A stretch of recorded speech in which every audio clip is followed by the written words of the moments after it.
ओम गंगणपते नमः। आप सभी को मेरा प्रणाम। आप सभी पर ईश्वर की कृपा सदा बनी रहे। इस वर्ष 2023 में 18 दिसंबर दिन शुक्रवार को उत्पन्ना एकादशी का व्रत रखा जाएगा। इस वीडियो में आज हम उत्पन्ना एकादशी के बारे में जानेंगे और उत्पन्ना एकादशी की व्रत कथा सुनेंगे। एक बार धर्मराज युधिष्ठिर भगवान श्री कृष्ण से कहने लगे, प्रभु मुझे मार्गशीर्ष माह के कृष्ण पक्ष की एकादशी के विषय में बतलाइए। इस एकादशी का क्या नाम है तथा इसके व्रत का क्या विधान है? इसकी विधि क्या है? इसका व्रत करने से किस फल की प्राप्ति होती है? कृपा करके यह सब विधान पूर्वक कहिए। भगवान श्री कृष्ण जी बोले, मार्गशीर्ष माह के कृष्ण पक्ष में आने वाली इस एकादशी को उत्पन्ना एकादशी कहा जाता है। यह व्रत शंखोद्धार तीर्थ में स्नान करके भगवान के दर्शन करने से जो फल प्राप्त होता है उसके बराबर पुण्य मिलता है। व्रत करने वाले भक्त को चोर, पाखंडी, पर स्त्रीगामी, निंदक, मिथ्याभाषी तथा किसी भी प्रकार के पापी से बात नहीं करनी चाहिए। इसका महात्म्य मैं तुमसे कहता हूँ, ध्यानपूर्वक सुनो। युधिष्ठिर कहने लगे, हे भगवान, आपने हजारों यज्ञ और लाखों गोदानों को भी एकादशी व्रत के बराबर नहीं बताया। सो यह तिथि सब तिथियों से कैसे उत्तम है, बताइए। भगवान कहने लगे, हे युधिष्ठिर, सतयुग में मुर नामक दैत्य उत्पन्न हुआ। वह बड़ा बलवान और भयानक था। उस प्रचंड दैत्य ने इंद्र, आदित्य, वसु, वायु, अग्नि आदि सभी देवताओं को पराजित करके भगा दिया। तब इंद्र सहित सभी देवताओं ने भयभीत होकर भगवान शिव से सारा वृत्तांत कहा और बोले, हे कैलाशपति, हे भोलेनाथ, मुर दैत्य से भयभीत होकर हम सब देवता मृत्युलोक में फिर रहे हैं।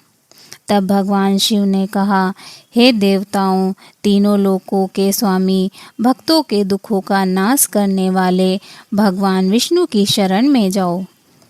वे ही तुम्हारे दुखों को दूर कर सकते हैं। शिव जी से ऐसे वचनों को सुनकर सभी देवता क्षीर सागर में पहुँचे। वहाँ भगवान को शयन करते देख हाथ जोड़कर उनकी स्तुति करने लगे। हे देवताओं द्वारा स्तुति करने योग्य प्रभु, आपको बारंबार नमस्कार है। देवताओं की रक्षा करने वाले मधुसूदन, आपको नमस्कार है। आप हमारी रक्षा करें। दैत्यों से भयभीत होकर हम सब आपकी शरण में आए हैं। आप इस संसार के कर्ता, माता पिता, उत्पत्ति और पालन करता और संहार करता हैं। सबको शांति प्रदान करने वाले हैं। आकाश और पाताल भी आप ही हैं। सबके पितामह ब्रह्मा, सूर्य, चंद्र, अग्नि, सामग्री, होम, आहुति, मंत्र, तंत्र, जप, यजमान, यज्ञ, कर्म, कर्ता, भोक्ता भी आप ही हैं। आप सर्वव्यापक हैं। आपके सिवा तीनों लोकों में चर तथा अचर कुछ भी नहीं है। हे भगवान, दैत्यों ने हमको जीतकर स्वर्ग से पृथक कर दिया है और हम सब देवता इधर उधर फिर रहे हैं। आप उन दैत्यों से हमारी सबकी रक्षा करें। इंद्रदेव जी के ऐसे वचनों को सुनकर भगवान विष्णु कहने लगे कि हे इंद्र, ऐसा मायावी दैत्य कौन है जिसने सब देवताओं को जीत लिया है? उसका नाम क्या है? उसमें कितना बल है और किसके आश्रय में है तथा उसका स्थान कहाँ है? यह सब मुझसे कहो। भगवान के ऐसे वचन सुनकर इंद्रदेव बोले, भगवान, प्राचीन समय में एक नाड़ी जंग नामक राक्षस था। उसके महापराक्रमी और लोक विख्यात मुर नामक एक पुत्र हुआ।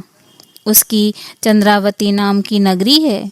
उसी ने सब देवताओं को स्वर्ग से निकालकर वहां पर अपना अधिकार जमा लिया है। उसने इंद्र, अग्नि, वरुण, यम, वायु, ईश, चंद्रमा, नेत्रज्ञ आदि सबके स्थान पर अधिकार कर लिया है। सूर्य बनकर स्वयं ही प्रकाश करता है, स्वयं ही मेघ बन बैठा है और सबसे अजय है। हे असुर निकंदन, उस दुष्ट को मारकर देवताओं को अजय बनाइए।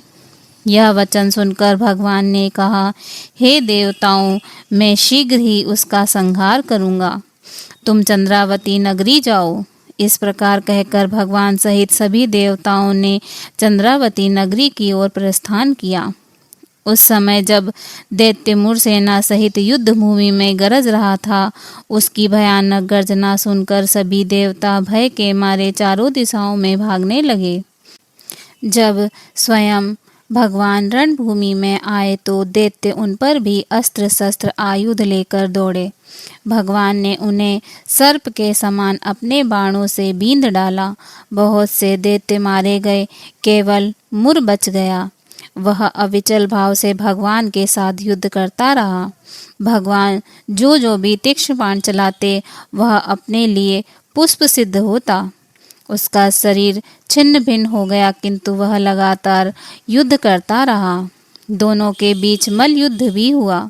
10,000 वर्ष तक उनका युद्ध चलता रहा, किंतु मुर नहीं हारा। थककर भगवान बद्रिकाश्रम चले गए। वहाँ हेमवती नामक सुंदर गुफा थी। उसमें विश्राम करने के लिए भगवान उसके अंदर प्रवेश कर गए।